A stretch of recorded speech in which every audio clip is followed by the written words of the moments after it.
there is like not enough money that you could pay me in the world to have me go back and found a company. Honestly, it is just, I recognize how unbelievably gut-wrenching that is. And I want to earn the right to sit at the table with people who are doing that.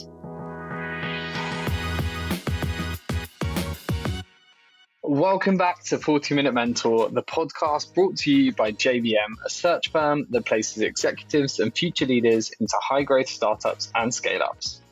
We often get asked to feature more VC investors on the podcast, whether it's to help founders improve how they approach and pitch to VCs, or for aspiring VCs that want to know how they can become an investor.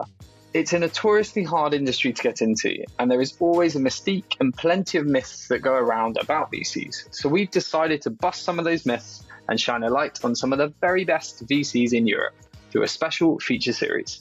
Over the next 3 weeks, we'll be featuring brilliant VC partners who will share their insights and mentorship on a range of topics, from what it's like to run a fund to the state of the European tech scene, what industries they're currently investing in, and advice for founders during the current economic downturn. We'll also be talking about DE&I in an industry that has a reputation for not being particularly diverse. First up, we have the brilliant Leila Zegna, founding general partner of Kindred Capital. I'm a huge fan of Leila and the Kindred team. They've built a unique VC model and have an incredible portfolio of companies that they've invested in, from Farewell to the Unicorn Paddle, and many more hypergrowth companies. In today's episode, Leila and I discuss how she made the switch from operator to VC and how the Equitable Venture model is changing the way VCs work in Europe. She also shares some brilliant advice for working parents and gives some great tips for any founders looking to pitch to Kindred. I know you'll learn so much from this episode, so please sit back, relax, and enjoy the upcoming 40 minutes with the brilliant Leila Zegna. Leila, welcome to 40-Minute Mentor. It's lovely to have you on the show. Thanks so much for joining us. Thank you for having me. I'm delighted. Well, we always like to start with some quick-fire questions to warm you up. So if you don't mind, please finish these sentences after me. My first job was... My first job in terms of just making any money was literally selling items in my room to my sister for very high prices. My first actual job was I was an equity analyst or on the sort of equity analysis team at Deutsche Bank before I knew what any of those words meant and how to be effective in any way. But that was my first ever internship. Very, very honest of you. And I love the early hustler within selling stuff at higher prices to your siblings. I love that. Big fan. Always be closing. Oh yeah, always be closing. ABC, definitely. My first ever investment was? My first investment was into a company, which is now a very successful company called Matterport. I had the opportunity through a friend who knew the founder and basically just sold me on it. And I said, sure, that sounds like a great idea. That was a great idea. The not great idea was that I sold secondaries in one of their rounds. I think it was their series B or C. I made 6 times my money, which I thought was just absolutely brilliant at the time. This is like 12 years ago, but I definitely should have held on and would have made many, many multiples. But a bit of beginner's luck for portfolio. Great example. The deal I'm most proud of is? I mean, that's an impossible one. That's like the, choose your favorite child kind of thing. But we just this morning had a board meeting with one of our companies. So it's just very top of mind for me. And it's a company I'm hugely proud of. And a founder I'm very, very proud of, which is a company called Gaia. And Gaia is trying to create more financial access for reproductive therapies. And they're starting in IVF, which is, a hugely costly undertaking, emotionally costly, but also financially costly. And they are trying to make that far more available to many more people and have the world's first personalized insurance product for IVF. So if you don't have success, then you don't have the capital outlay. So really proud of that founder. He's, has been on his own journey of IVF himself and, has deep empathy for the problem he's solving. And I think fundamentally it's a company that will make the world fundamentally better as a result of their success, which is always really exciting. Oh, that's wonderful. Yeah, my sister went through IVF and various friends as well. And it's, it sounds like a company that's really needed in the world. So that's an amazing example. I wish I'd have invested in. Well, many companies, of course. I think one company that I'm hugely intrigued by on a number of different levels, one of which clearly being the return profile you would have put is WhatsApp. The reason being they basically sold for, almost $20 billion and there are 55 people in the company. So I think the idea of being able to build just extraordinarily transformative technology with a very small team is incredible. But I think the thing that makes it, even more exciting from that perspective now is really how the founders then reacted sort of post acquisition. It's been quite public, but obviously one of the founders has since left and has been very vocal actually against social media. And I think that's just an incredibly brave thing to do. I think really hyper intelligent, hyper ambitious people who can change their mind quite publicly about maybe unintended consequences or second and third order consequences, I think is just hugely high integrity. And, I think the fact that he's come out very publicly with something that he has himself built and created in the world and just being really thoughtful about what its impact is. I would love to have the opportunity to sit down and know him better and, have worked with founders that have that kind of intellectual honesty. So for a number of reasons. Yeah, such a great answer. And you often get a lot of people that maybe in the back of their minds realize they've created a monster, but would never admit it in public. So it takes a lot of integrity and honesty and self-awareness to share that. That's a really good answer. The hardest thing about being a VC is? I think there's two things that probably tie for the hardest thing as far as I'm concerned. One is that you're just saying no all the time. You're saying no kind of 99% of the time. And, we try and actually take the time to provide that feedback and tell founders actually why we're making that decision, as opposed to it's not a fit that a lot of VCs kind of give out and that we were recipients of when we were raising money for our businesses. But it takes a huge amount of time. Often founders will have very different views on those things when you're specific about them. So they'll want like second and third calls to sort of talk through those things. And I think it's the right thing to do, but you're spending the most valuable resource you have, which is your time. And it's always delivering a tough message where you're not totally aligned with that founder's thought process. So I think that's hard, but something we try and do, again, with integrity. I think it's just so important. And then I think the hard thing for me personally in being a general partner in a venture fund is that the feedback loops of, are you any good at this job, are really long, and you get lots of false positives and negatives along the way. So I had thought, because I was a founder previously, as many of us at Kindred have been, and I thought, well, those jagged edges of up and down, it's just relentless. And it is so, I have a stomach ulcer from building my last company. And I was like, this is great because we'll have this portfolio. So we'll have 30 of them in a fund, and that will just like balance out all the highs and lows. And I think what I found is like, I just have 30 times now the ups and downs because I really like put it alongside my founders. And that's good and bad. I think it means we invest with a lot of empathy and we're really in with them. But, also I think you've got to manage kind of your own psychology as an investor and hopefully your longevity of doing it for many decades. So I think that's the other hard thing. Oh, thank you very much. Yeah. And I think I've heard amazing things about Kindred and how you are with founders. And I think it's so important to show that empathy for them, even when it's delivering bad news. And I think that really enamors you to the wider ecosystem. I also feel as a headhunter, the worst bit of my job is saying no to a lot of people and giving bad news or, telling people they haven't got a job. So as a yes man, I find that particularly difficult because I want to please everyone. So I could definitely relate. Finally, Leila, can you share something from your CV or background that we wouldn't know from the CV? So it's something that isn't obvious, that might have been a failure or a setback, but one that you've learned a lot from. Yeah, I think my first role out of my business school, out of my MBA, was a role that I joined as the general manager of a startup, and it grew really quickly. I was like in the first maybe 10 or 15 hires. And then within 6 months, we were 60 or 70 people, and like everything was all up and to the right. We raised, a big round from big VCs that will not be named, but that everyone will know. And I just felt kind of ethically misaligned with the CEO. And I reflected back on actually a line from a guy named Clay Christensen, who has written many books, and he was a professor. He's recently passed, but he was a professor at Harvard Business School and just like a tremendous individual, really incredible and really inspirational. And he had said, do the right thing 100% of the time, not 99% of the time, because the minute you make that 1% exception, and there was lots of good reasons to make the exception, like I wasn't the CEO, I wasn't making those decisions, I was actually voicing my concerns, whatever. Stay in a company for at least a year after you graduate and look bad on your CV if you leave too soon. But the minute you make an exception, every time something confronts your value system or where you draw that ethical line, you'll have to see if like that's an exception to the rule moment again.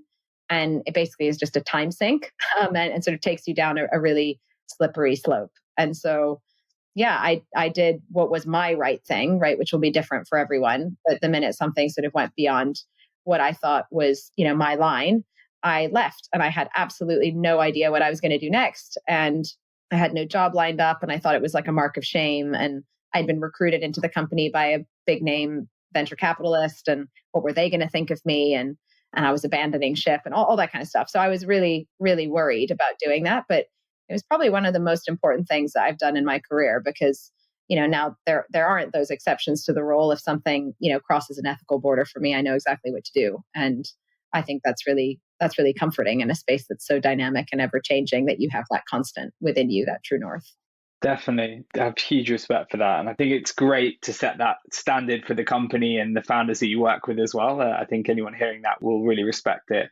Thank you so much, Leila. I feel like we've already covered some really interesting ground in those intro questions, but we've got to talk about your story. So you've had a really varied career from consulting, you've been an operator and a founder, you're now a VC. So can you tell our listeners, maybe give them a little whistle-stop tour of your CV? And how did you manage to transition between each of those different roles? Yeah, I think I have always been really interested in working on problems that are important to me and working on them specifically with people who I find, inspiring. And it's always about the people for me. It kind of has always been about the people for me. And when I was graduating from my undergrad, there was this skit I remember at graduation day where there were, a few of them standing up on a stage. And one of them, so I graduated in 2005, so now like 17 years ago. And they said, so fellow Yaley, what are you going to do when you graduate? And the guy was like, I'm doing iBanking in New York. He's like, that's great. And he turned to the next guy and said, I'm doing iBanking in New York. And then he turned to the third guy and he was like, I'm doing AIDS research in Africa.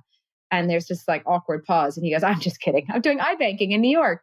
It was like that was the only thing that people were doing. And it was like banking or consulting. I had done, as I said, my first job. I'd, done some work in investment banks and I was an intern at Lazard. And I remember thinking they're really intelligent people, but they were applying their intelligence to like this very narrow scope and focus. And they have to do it 23 hours of a 24-hour day. So it left very little time for sort of what else might be in your life that makes you this broad, rich person.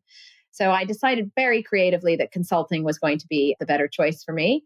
But again, was sort of lucky enough to get offers at Bain, BCG, and McKinsey. And those were like the three that I wanted to potentially go and work with. And I just thought from a Bain perspective, it was all about the people. Like they just really focused on like the work hard, play hard mentality. And the breadth of the people that they hired were people who had like English literature backgrounds and history backgrounds and mathematics backgrounds and so on. So I was just really inspired by the people, frankly. And I loved it. Like I had an amazing few years there. I left to do what they call an externship, where you go and actually work inside a company, as opposed to kind of give the polished presentation deck of what you think they should do. You actually do it. And I came to the UK and I worked with Innocent Drinks when they were, really very small. It was 2007. And, they were sort of proving that small could beat big in the smoothie market, right? And I just completely caught the startup bug there. And it's not, cutting edge technology. It's blended fruit.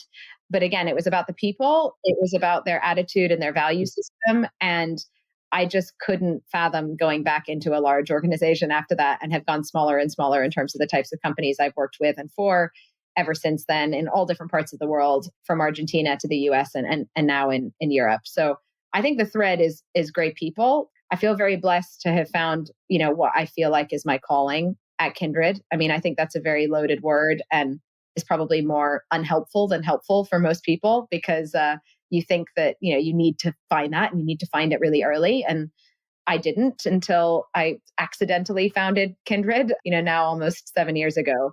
But I think it's one of those things that sort of, it when you see it and when you feel it. And basically the venture business, especially as early as we invest, is a people business. That's all I do. Like our product people are, customers are people. What we do is we have people judgment more than business judgment. And then we try and support those people. And so I think for me, I'll be very hard pressed to find another job that would suit me as well as this one.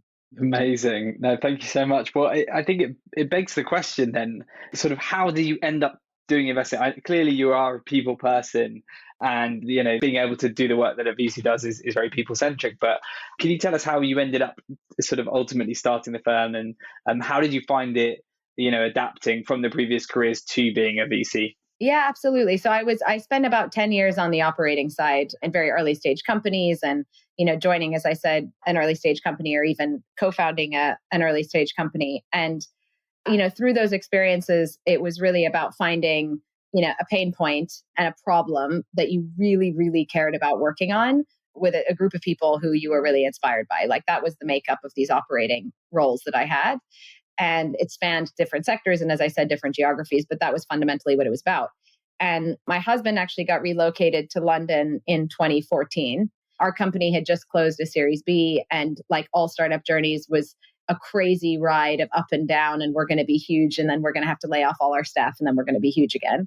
So the idea that we had just closed our biggest round and we could have this amazing journey of deploying it and building value was so exciting that I wanted to stay with the company, and the company was in Silicon Valley. And so I tried to commute back and forth between London and Silicon Valley for a while, which was not a commute I would recommend to anyone. So it became quite clear, after 6 months or so, that I would need to figure out what was next for me based here in the UK. And I really, frankly, at the beginning thought I wanted to start another company or maybe join an early stage company. And the first step was to talk to as many founders as I could and as many people in the startup ecosystem, and just understand what was interesting and what wasn't, and who I might want to partner with and who I might want to co-found something with. And what I realized in those discussions was that founders in Europe were just so underserved relative to what I had experienced raising money for my business in the heart of Silicon Valley. Like, the kinds of capital providers that were at the time very active were mainly financial firms. I mean, the statistic the year we set up was that 95% of the capital invested into early stage tech in Europe is pure financial capital. Like, less than 5% has any founding experience in the partnership. Now that number is 8%, right? It's like moving in the right direction of like more founding and operating DNA in venture partnerships. But, the equivalent statistic in the US is that 60% have founding and operating experience. And so it's just a radically different sphere in terms of how they think about investing with a sense of empathy, like the deep awe that is required to say, like, you are putting 100% of your earning potential and your time and your reputation and your everything into this one thing. And like, this is this extraordinary sacrifice in many ways that you're making. And I think to invest with that kind of backdrop, that you have been there and done that and felt that visceral pain, is unique. And so that kind of got me thinking that I wanted to start another company, yes, but I really just wanted it to be a venture fund that thought about their product very differently than what I saw was available to founders who I thought were underserved. And I think that's really how we've thought about, building Kindred from day zero. Is I had the opportunity to, and I still pinch myself every day that I have this opportunity to build with the people that I get to build with. But that's where it starts, is like these just ridiculously phenomenal people where you get to be the idiot in the room amongst them, who come together to try and solve this common problem with a common value system. So people who happen to be available coming out of big institutional funds, or, people who I had known and built relationships with for years, who thought like, yeah, this is something I want to dedicate my next few decades to. So that was very rare. And then we basically have been building and breaking ever since. We've been trying to break the model, innovate on the model, find different ways of doing things, learn from what works and what doesn't, and constantly reinvent ourselves. And it feels very much like we're building another business in that way. We just get the privilege to work with lots of businesses along the way. Love that. And I want to come on to talk about the uniqueness of the Kindred model shortly, but just touching upon the operator piece, which we've seen a number of VCs start to hire more operators in, which we think it just makes a lot of sense, for when investing in startups and working with founders. Why do you think that more operators should work in VC? Because you've clearly made that transition really successful, and it's worked very well for Kindred. Yeah, it's interesting. It's not always the case either. Like, I've definitely spoken to operators who have come onto the investment side and just been like really frustrated, because you have to recognize that these are not your businesses. This is not your business to run. And you can get really carried away in meetings sometimes where you're like, ooh, and then you could do this and then you could do that. And those are actually the ones to be a little bit wary of, because if you're kind of coming up with a lot of ideas, that's not scalable. You're not going to be in the room all the time. And it's not your company, frankly. So the founder of that business, or the founders in that business, are the ones, and you are playing a support role. Like this is a number two at best, and it's probably like a number, 20 or 200, right? Like you are there to support them and kind of getting to the best decisions and kind of the best outcome possible, but it's not your ship to run. And I think for some operators, that's really frustrating because they kind of quote unquote know the answer. They think they know the answer, and they're kind of very impatient to drive the founder to that answer. And, one of my partners in the firm always talks about prescription. Like we need to not be prescriptive, and you need to actually be much more inquisitive rather than prescriptive. So you've got two ears and one mouth, and you should use them in that proportion. So I think that's frustrating for some operators. I think for the operators on the investment side for whom it works really well, like myself and for my partners, there is like not enough money that you could pay me in the world to have me go back and found a company. Honestly, it is just, I recognize how unbelievably gut wrenching that is. And I want to earn the right to sit at the table with people who are doing that. But, it's not something that I want to do. So I think it kind of goes in both directions. And building a company is deeply unglamorous. It's a lot of grit, and it's a lot of just, doing what needs to get done. And I certainly do it in the Kindred context, but I think it's taken to many more extremes when you're running an operating business. Totally. Yeah. I think that's one of the things we really wanted to get across on the podcast is there is this glamour, around the tech space and in VC, but it's hard graft and it really isn't for everyone. And we do reference that quite a lot because we really want to make it real, because most of the time being a founder really sucks. And there's a lot of really, really long days and a lot of stress and huge sacrifice. But I think it's also the most rewarding possible role. And I guess in some ways you're getting to do both things by working with those people and spotting the best of the best, and then also building your own business at the same time. I think that's kind of the beautiful scenario. Before we talk a bit more about Kindred specifically, you've worked all over the world. You've grown up and studied in the US, and that has always been seen as the darling of the VC world. The Sequoias, there's all these huge funds that have incredible reputations. But it's safe to say the European tech scene and the UK tech scene has been blowing up in recent times, and there are some incredible funds, Kindred being obviously a leading light in that space. How have you found, and what do you see the major differences now between the VC industry in the US and over here? And is there anything that we can learn from our side to kind of be even better? Yeah, it's really interesting. I mean, I think we talk quite a lot about ecosystems at Kindred because ecosystems can be these micro ecosystems or they could be sort of macro across continents, right? And I think what we believe makes up a very high performing ecosystem are three things, two of which are talked about all the time and the third less so. One is the talent base, one is the capital base. Like everyone sort of talks about that. I think if I just take those two, I mean, talent has been on a total tear over the course of the last 10 years in Europe. I don't have to tell you that given, what you do for your day job. But I think we're seeing so many people who have seen it, right? They've been on these growth stage journeys. They've seen what scaling looks like. They've seen the challenges. They've seen what the growing pains are. They're spinning out their next companies or they're joining new companies. So there's just kind of diaspora of talent, and the equivalent of the PayPal mafias are all kind of coming through in Europe now. And that's just tremendously exciting.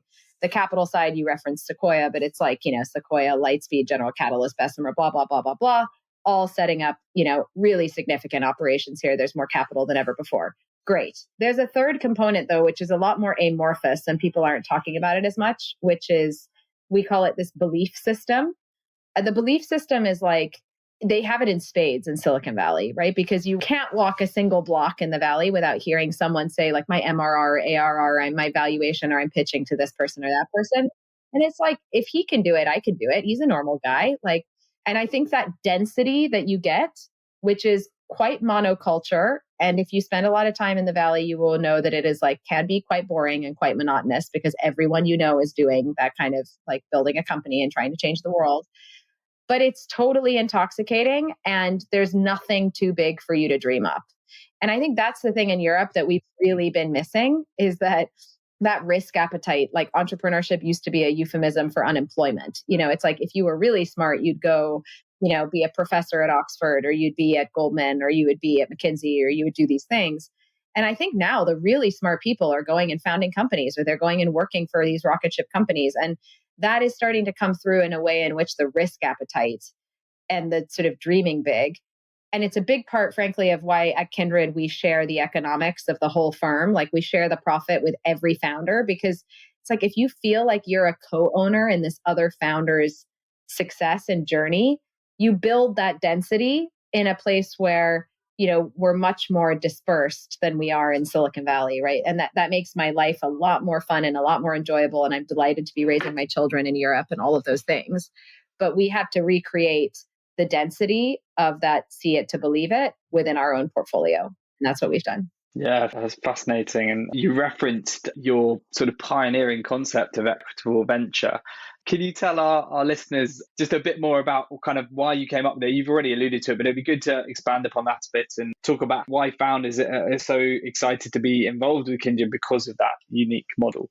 Well, I'll put it this way. If you come from an operating and founding background, it would be ludicrous for you to say, I'm starting a company and I have 100% of the equity in that company, and I'm never going to give any equity away to talent, and I'm never going to sell any of my company to VCs, and I expect to make this huge.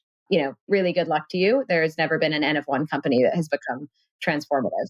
And I just think that is the de facto mentality on the venture side, or on the sort of any kind of private equity fund, which has like a 2 and 20 model. And, that they make money predominantly on the carry, on the 20% of the economics that's made up of the underlying portfolio's performance. And we were just like, let's treat that like we have a company and we have profit, and that's our carry. And we have an option pool. And I'm from the US, so option pools are 20%. And, that's kind of what we said, let's treat our 4-person partnership as if we had a 5th equal partner. And instead of, getting James and giving him 20% because he's our 5th equal partner, let's actually take that 20% and let's share it with all the founders that we invest in out of each fund. So if we invest in James's company and we've invested in Joe's company, and your company IPOs, well, Joe will get a check in the mail. And if Joe's company sells to Google, like, you get a check in the mail. And it's why we called the firm Kindred, but it really is this community of kindred spirits that we are curating in our portfolio, where everyone has a vested interest in each other's success. And to the density point that I made, like, you may be that kind of right side of the crazy line founder that believes that you can build something tremendous. And if we have spent, 1,000 meetings over the course of the year to find the 8 other people or teams that we think have that same belief system and that same DNA, and then we surround you with each other and we give you ownership in each other's journeys because we're taking it out of our pocket and distributing it around, that is the kind of density and belief system that I think just generates better outcomes for everyone. And so, yeah, the fundamental premise is, we are in the value creation business. This is not zero sum. We are literally creating value where there was nothing there before. And so I think the single lens by which you should make all the decisions is let's build the most amount of value possible, not how we divide the pie. And I think it's been transformative in terms of helping us build a really high performing fund. And sure, we have a smaller piece of a bigger pie, and we get to share with all of our founders. And frankly, it's the version of the world we want to live in, which is, that's the privilege when you start a company, right? When you start a company or you start a firm, you build that version of the world you want to live in. You build the value system, you build the people, you build the office, you build the environment, you build everything. And that's the version of the world I want to live in, is one that where you're sort of inherently more generous and where you win together. So yeah, it's great to be able to do that. There's such a refreshing approach and it just makes so much sense. So I love the fact that you're pioneering that. You're also really well known for being incredibly supportive with founders, and you reference that. And I think that obviously comes a lot from being a founder yourself historically and knowing what it feels like and the pain of that roller coaster at times. We're going into challenging times. There's no denying that. So what advice are you giving to founders right now as many face their first economic downturn? And to anyone listening to this that might be, feeling pretty anxious about what's ahead, what reassurance can you give them? Yeah, I think there's sort of this anxiety balance sheet that you create, which has a lot to do with, the things that you have control over and the things that you don't have control over. And I think in kind of putting that balance sheet down, writing down what are the things that give you that anxiety and sort of putting them into these credits and debits, you realize that actually there is a lot more that's in your control than you think. And there will be things that are out of your control. And so it's just not worth spending a whole lot of time on those things because by definition, you can't really influence or move them. You need to be aware of them. But we really try and encourage our founders to say, all right, well, what are the things bottom up that are in your control? And I think kind of the 2 main things, one is if you are serving customers and you are serving them with a product that they really want, that is differentiated and that's like making their lives better in some way, you are kind of adding value, you're adding utility, like those companies survive. The macro elements of like at what valuation they raise at and like, how they navigate that, like that is of course something that might be out of your control, but fundamentally you're there to like build something valuable for someone. And so we really focus people on listening to their customers. Like, what is changing for your customers in this moment in time? How can you keep your ear to the ground of what they need and just constantly orient yourself around that need? I think that's probably the most actionable thing that people can do in order to navigate through choppy waters. And I think the second thing, which is kind of an obvious one, is just, the more flexibility that you can have in terms of when and how you engage with the investment community, the better. And so there's oftentimes things you can do with your cost base or, with your payments and your payment cycles. And, there's things that are just sort of prudent in terms of running a business and extending runway that we're encouraging people to do. And I think the third thing is just, it is a really difficult moment. It can feel very lonely to be a founder in the best of times. And so I think, we're really trying to surround those founders with one another, because that peer group in a safe enough setting where people can be kind of open and honest and vulnerable with each other about what they don't know and what they're afraid of. They're probably not going to do it with a venture investor in the room. So like remove your ego and get out of the room, curate it, pay for it. We underwrite executive coaching for every single one of our founders out of our own fees. We create these sort of founder forums or pods that are modeled after YPO, kind of how do you just have a peer group that you can go deep with. But I think support looks like some tangible, actionable things, but also like some emotional, foundational things. Yeah, I think that's fantastic. And I'm part of a founders group. There's over 300 of us, a number of tech startup and scale up founders within it. And actually, it's so important and powerful, particularly in times of strife, that you have other founders who have probably been there and done it, are probably going through the same thing. And sometimes you just get so head down in just the day to day that you forget that there are many other people going through it. And actually that kind of, just by talking about it, it can make a huge difference in sharing ideas. So thank you for sharing how you guys are kind of supporting your founders.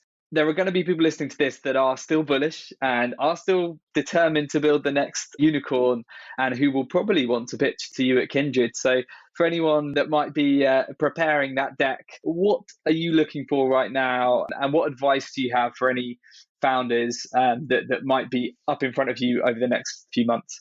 Yeah, you might hear different things from different firms as well. So I think it's as much about finding like firm founder fit as anything. So don't take this as a universal by any means. Kindred tends to invest in founders who are like scratching their own itch. They have such a deep kind of insight layer, but also like the depth of motivation for why they are trying to solve that problem. As I said, like even the foundation of Kindred, right? We had all had those experiences, good and bad, raising money for our companies. And we were the customers of venture capital. And it's like, you want to bake that insight layer into, well, what's the venture firm that I would have wanted to take money from? And if I had a magic wand, what would that look like for an experience for a founder? And caring enough to do that for a few decades. So it tends not to be the opportunistic founder who sees, a high margin potential in a company or in a space that's like unexploited, but is sort of learning about that space for the first time. Or there are people who just want to be a founder and they don't know what they care about working on yet. And I think there are accelerators and programs and things that like help those people find ideas and find other co-founders that they might do things with. And it just tends to be a lot less like the archetype that we invest in, for right or wrong. Great companies have been built that way. So like Gaia, because I mentioned them before, the founder of the business, him and his wife went through 4 failed cycles of IVF. And we're trying to make this like really difficult decision around, do they go for a 5th cycle? And, he was a quant by training and background. He'd been at Goldman for almost a decade. And he was like, well, let's figure out what our personalized individual probability of success is if we go for a 5th cycle. Obviously, he asked all the experts and no one could tell him, right? It was very generic. So he basically spent 2 years building this like computational model and like this personalized, ML driven model to be able to understand personalized risk. And they have a son and are, I think just have a happy ending to their story. But equally, his insight was, if I can predict probability of success, I can price risk. And I can make this something, because it's been so life-changing for me, I can make this something that's available to other people, many of whom can't afford it without a safety net. And so like, he's going to die trying to solve this problem. Like when things get hard, like that depth of motivation is so, so, so deep and so profound. So first for us, start with something that you just are really passionate about, that you don't have to do a lot of customer research in, maybe because you are the customer and you really understand that mindset. And we love those kinds of companies. And then in terms of the type of founder, it's really hard, right? Because it's this Venn diagram overlap that's almost like in total conflict. So on one side, you have to be rational, right? Like you've got to be rational enough to like run a company and hire people and raise money and deploy it successfully. And in these tough times, be prudent about allocation. But you also have to be irrational. You've got to have this irrational hubris, in our opinion, because on the road to building a multi-billion-dollar company, you're going to get like a $50 million acquisition offer, which pays you like 10 million for your 2 years of work. And then you're going to get like a $250 million offer. And like, you're going to have to say no. It's a kind of founder that's like, thank you, Google, but like, I'll come back and buy you one day. Like that is a crazy thing to say. But you kind of need someone to believe at some level and at some sort of depth in their core that they are capable of that. And that's kind of irrational. So I think we're looking for the irrational hubris, but with enough rationality to run a business. And it's hard, but when you find it, it's pretty magical. So that's what we're looking for. Yeah, and I've met a fair few founders in your portfolio. Dan at Farewell kindly introduced us, and he's one of those sort of people, just big ambitions, super smart, so engaging. So yeah, I think I know the types that you're talking about. And totally obsessed. Yes, totally obsessed, like beyond. Never met anyone. I know, and it's a niche one, but such a huge market. And I think that's the brilliance of someone like Dan and some of the entrepreneurs I've had the pleasure of meeting. It's just, they just see things that are there, but no one else sees. And then they just go for it. And there's something so awe-inspiring about it that, yeah, I'm a big, big fan of his. You have a big job. You run a fund. You are there for founders when they need you most. You have your team at Kindred, who are brilliant at what they do, and you support them. And on top of that, you have a young family at home. So I don't know how you do it. But as a parent myself, I know firsthand how much I learned from that experience and how it's made me a better, probably more vulnerable leader. So I just wanted to ask you, if it's okay, just what have the biggest lessons been for you as sort of being a mother has taught you?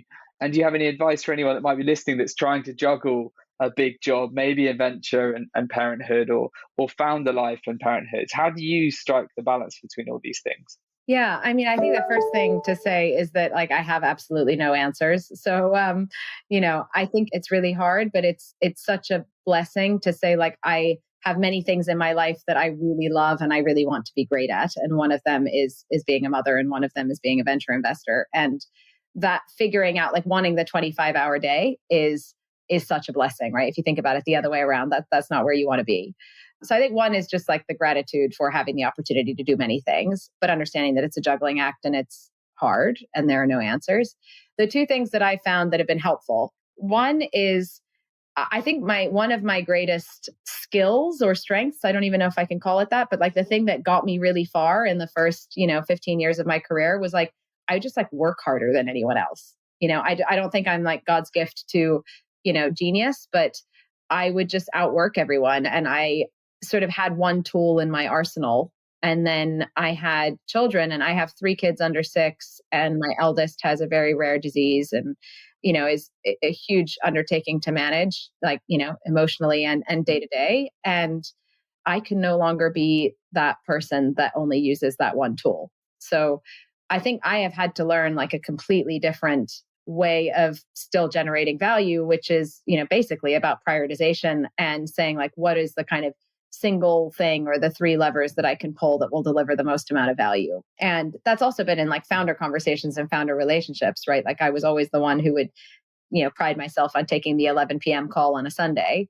And you start to do that with like a wider and wider portfolio. And I remember speaking to my coach. We really believe in coaching at Kindred, and that's why we pay for it for founders, but we also use a coach ourselves.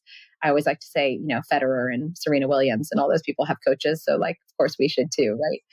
And what was really helpful is my coach saying to me at some point, like, next time someone calls you 5 times a day, you should actually be asking the question, instead of like feeling good that you are needed and that you are providing value and they wouldn't be calling you unless they respected your opinion and all those things. That's the feedback loop, right? You should be thinking like, who are they not calling when they're calling me, right? What COO do they not have in their company? Or I'm robbing them of the ability to build a really deep relationship with someone who's in this business 24 hours a day. And so I think when I framed it that way, it felt actually less like I was taking something from them and more like I was giving something to them, of saying like, hey, let's figure out, if it's constantly about sort of strategic questions, like who do you have internally that can be your sounding board and how can I help you find that person? So it's like finding ways to scale yourself and get leverage and do it in the spirit of service, to those people that you work with. And then the second thing I stole from my partner, Mark, who is like, a fountain of wisdom. And he basically kind of created this concept of the word generative, of things being generative. So there will always be meetings that you take where you give like a huge amount of yourself, your intellectual, energy and emotional energy. But you actually come out of those conversations more energized than you came in. Like it generated something, that person's energy and your energy. And so it generated more energy, more capacity, more, ability.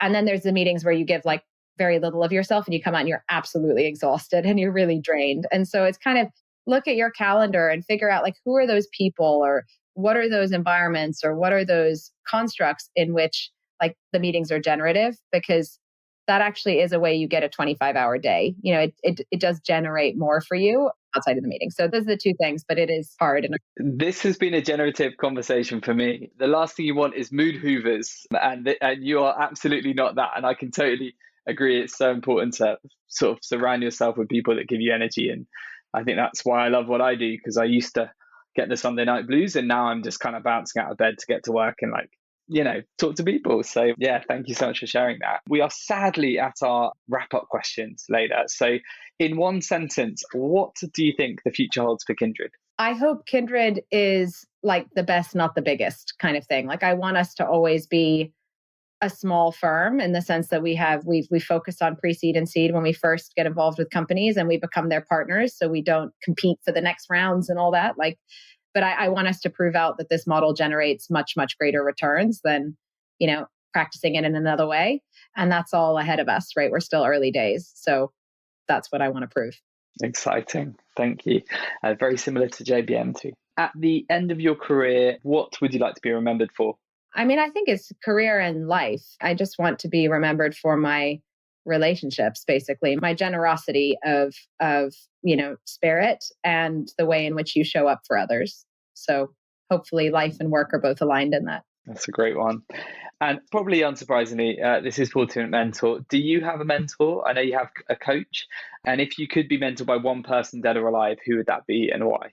So I do have someone. I think he would turn very red if he heard me call him my mentor, because I don't think he necessarily thinks of himself that way. But he's a guy named Omid Kordestani. He was, in the first 10 hires at Google. He was their chief business officer for a while. He was executive chairman at Twitter. Like he's had this just incredible career. He is the kindest, most generous person I have met in or outside of business.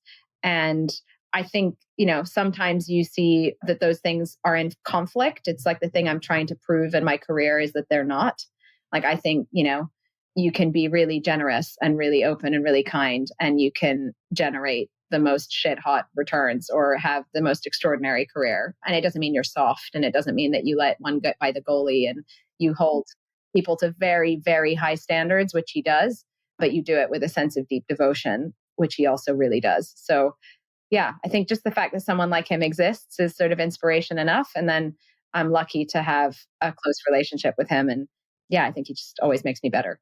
Amazing. And is there somebody that you would love to be your mentor that might be dead or alive that you'd add to that list? I think I have him. I mean, that's who I just said. I think he does sound pretty special. So amazing. Pretty awesome. And finally, what last piece of advice, career or life advice, would you like to leave our listeners with? I think it's, not to focus on what you can't do, but focus on what you can do. I think we tend to be like the sort of type A overachievers, very, very, very self-critical. And ultimately, like everyone will have strengths and weaknesses, but your strengths are what make you great. Your weakness, there will always be someone to your left or right who can do it that little bit better, but everyone has something, I think, really unique about them.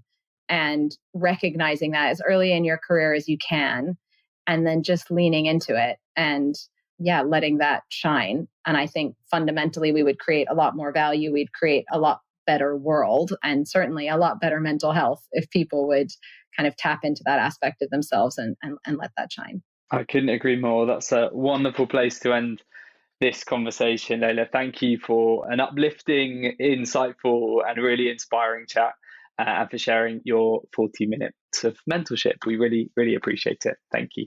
Thank you so much for having me.